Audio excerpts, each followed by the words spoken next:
Saudações a todas, a todos, continuando nossa reflexão sobre as cartas paulinas. Estamos indo para Chipre, para a primeira missão. Até agora, nenhuma carta, nenhum escrito. Essa missão, uma primeira missão descrita nos Atos, é da comunidade de Antioquia, que vai para Chipre. Chega em Salamina, começa a pregação. Salamina, a ilha é assim, Salamina está aqui, Pafos está lá. Em Pafos está o governador romano, porque tudo era província romana naquele momento. Eles chamava-se, é um cônsul, um procônsul, Sérgio Paulo, dizem os Atos. Então há um percurso que os apóstolos fazem. Então aqui nós temos 3 nomes que aparecem.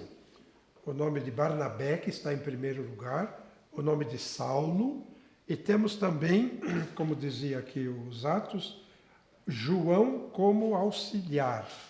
Este João é João Marcos, certamente o evangelista São Marcos, que era muito jovem, que estava com eles e era da família de Barnabé. Então foram juntos, estavam lá naquela missão. Algumas observações sobre esta missão. Eles entram em contato com Sérgio Paulo, o procônsul, que tem muito interesse em ouvir a pregação. E ele ouve Paulo, ouve Barnabé. O chefe da missão é Barnabé. Ele tem muita alegria em escutar a palavra de Deus. Mas Chipre tem uma característica além da presença das comunidades judaicas que lá estavam. Há uma presença muito forte de magos. E os textos da época nos falam de uma presença de magos em vários lugares do Oriente naquele momento. E a ilha de Chipre é considerada um desses grandes centros de presença de magos, como alguns autores romanos da época descreviam. O que fazem esses magos? Eles têm conhecimentos, né? Muitos conhecimentos, e são homens que são capazes de fazer coisas extraordinárias. A gente conhece já na história de Moisés. Moisés joga a sua vara, a vara se transforma numa serpente. Chegam os magos do faraó, jogam as varas todas se transformam em serpente. Depois a vara de Moisés vai engolir aquelas serpentes dos outros. Então,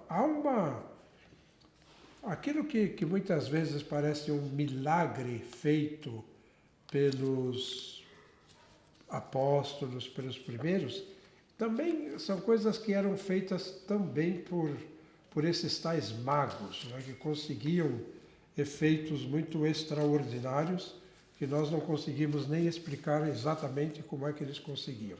Então, o que acontece? Ali há um desses magos, chamado Elimas, e ele faz oposição à pregação de Paulo e dos seus companheiros. E ele tem influência também junto do procônsul.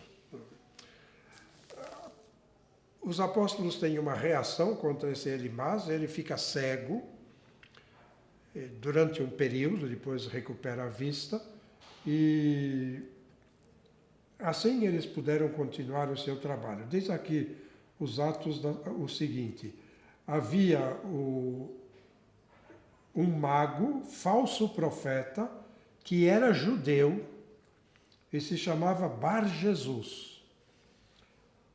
Ele estava com o procônsul Sérgio Paulo, homem prudente, o qual mandara chamar Barnabé e Saulo, desejoso de ouvir a palavra de Deus. Elimas, porém, o mago, assim se traduz o seu nome, começou a opor-se a eles, procurando afastar o procônsul da fé. Então Saulo, que também se chamava Paulo, repleto do Espírito Santo, fixando nele os olhos, disse: homem cheio de toda a falsidade e de toda a malícia, filho do diabo e inimigo de toda a justiça, Não cessarás de perverter os caminhos do Senhor, que são retos? Pois agora a mão do Senhor está sobre ti. Ficarás cego e por um tempo não verás mais o sol. No mesmo instante, escuridão e trevas caíram sobre ele, de tal sorte que, andando à roda, procurava quem o levasse pela mão. Então, vendo o que acontecera, o procônsul abraçou a fé, maravilhado com a doutrina do Senhor.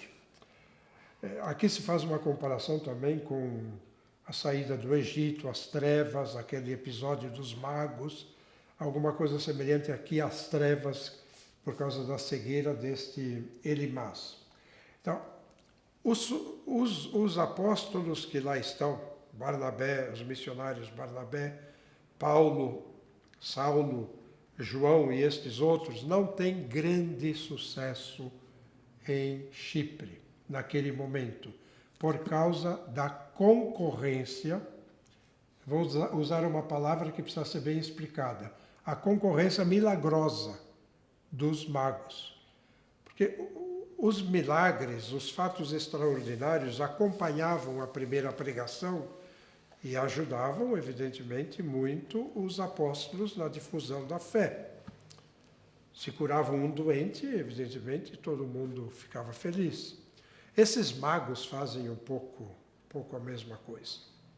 E olha, entre nós também, nós temos muitas histórias de alguém que tem lá um problema, pede ao padre uma bênção, a gente faz da melhor maneira possível, e não obtém um resultado imediato.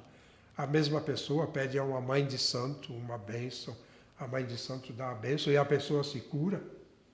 Então, a mãe de santo é mais forte do que o padre, ou Deus está do lado dela. Deixemos essas coisas nas mãos de Deus e façamos tudo com fé. Mas aqui não há porque existem também forças dentro do nosso psiquismo, não é? Que Padre Quevedo já explicou tudo isso, que conseguem fazer coisas extraordinárias, coisas maravilhosas. Bem, de fato, estes missionários tiveram dificuldades ali em formar comunidade. Não consta nem que tenham voltado depois para lá.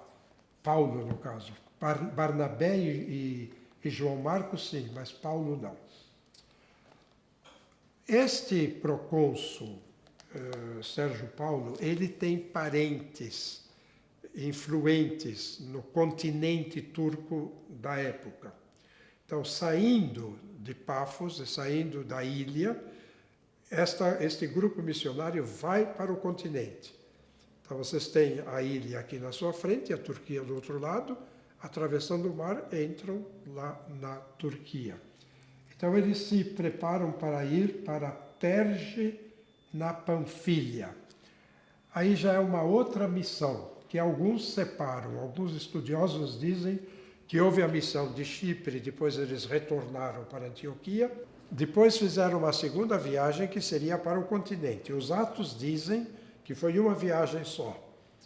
De Chipre, eles foram para o continente, para Panfilha, e por ali havia então romanos influentes que eram da família do procônsul Sérgio Paulo, que recomendou que aceitassem e recebessem bem esses missionários, uma vez que Sérgio Paulo se tornou amigo deles e teria abraçado o cristianismo naquele momento.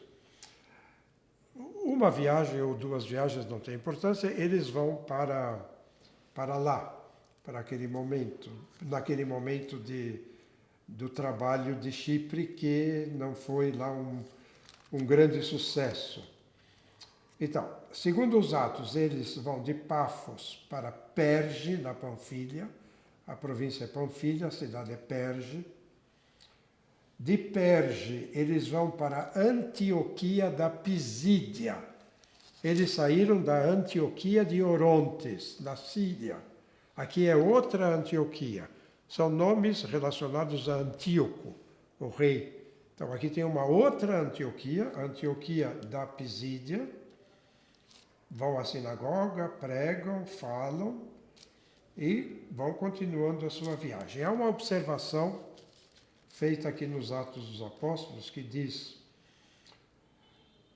De Pafos, onde embarcaram, Paulo e seus companheiros alcançaram Perge, na Panfilha. Quanto a João, separando-se deles, voltou para Jerusalém. Simplesmente isso. Quanto a João, separando-se deles, voltou para Jerusalém.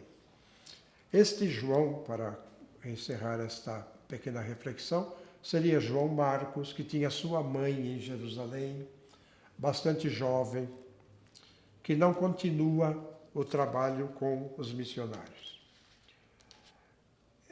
Mais tarde, numa outra viagem que vão fazer, Paulo fala com Barnabé para revisitarem as comunidades ali da Ásia Menor, da atual Turquia.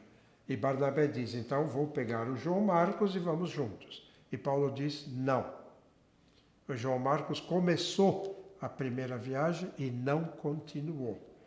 Então é melhor não levá-lo conosco. Então Barnabé não vai com Paulo, ele pega João Marcos e eles voltam a Chipre. E Paulo vai seguir com Silas. Há uma separação aqui, porque Paulo não aceita naquele momento o João Marcos, porque foi inconstante, digamos, na missão. Mas por que João Marcos voltou para casa? É uma pergunta a ser feita a ele um dia.